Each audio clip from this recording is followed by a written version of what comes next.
You're listening to Systemic Era Podcast. The failure was designed.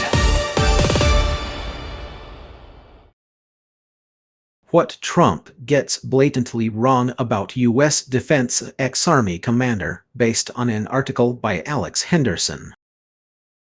Trump treats NATO like a property dispute. The summit is not the story. Only 2 hours into the NATO summit in Ankara, Donald Trump managed to turn an alliance meeting into another demonstration of territorial appetite, repeating that he wants Greenland controlled by the United States, not by Denmark. That is the point the President of the United States used a gathering meant to confront war in Ukraine, Arctic competition, cyber threats, and European defense readiness to stage a colonial fantasy in public. The source material is useful because it shows the actual imbalance of power. Trump is not a random provocateur on the fringe. He is the US president, and the summit has to revolve around what he says, what he threatens, and what he might sabotage. That is institutional power in its purest form. One man can drag an entire alliance into defensive choreography. The wrong argument on purpose. Retired LT Gen. Mark Hertling is right about one narrow thing: NATO is not reducible to a spreadsheet. The alliance's value is collective capability, readiness, logistics, sustainment, interoperability, and the ability to fight together under pressure. The source lists the real issues correctly: Ukraine, drones, electronic warfare, air defense, ammunition, and uncertainty about U.S. forces in Europe.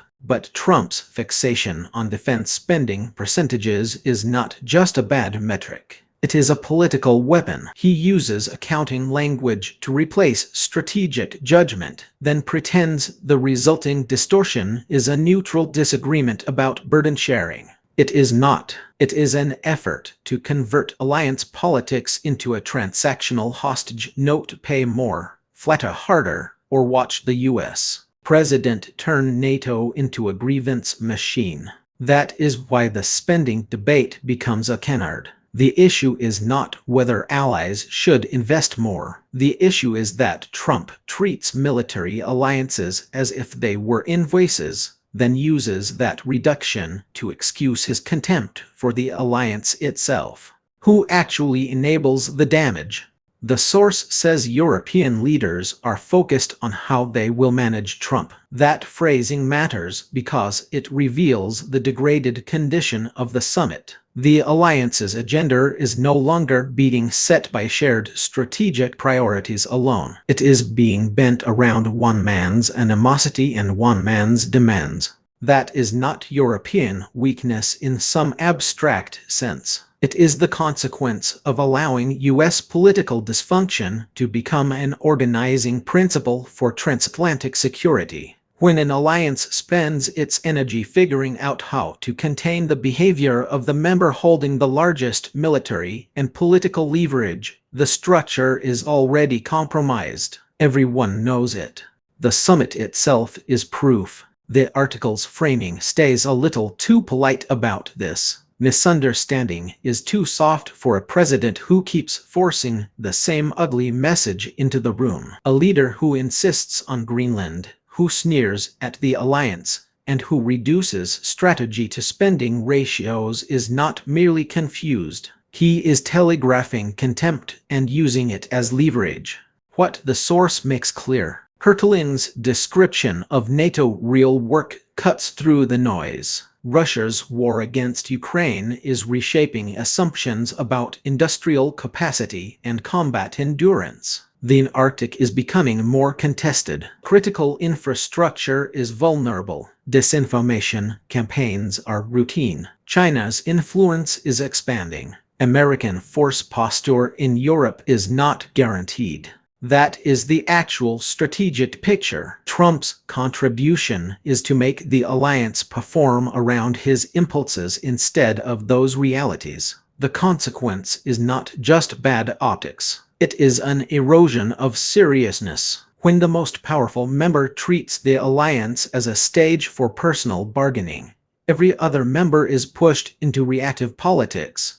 This is how institutional decay works. It rarely arrives as a dramatic rupture. More often, it shows up as a steady replacement of strategy with personality, capability with slogans, and collective planning with public management of a volatile leader. The larger pattern, the deeper story is not that Trump does not understand NATO. It is that he understands domination well enough to keep using it. He knows percentages are simpler than strategy, simpler than readiness, simpler than industrial capacity, simpler than the slow work of deterrence. So he weaponizes simplicity.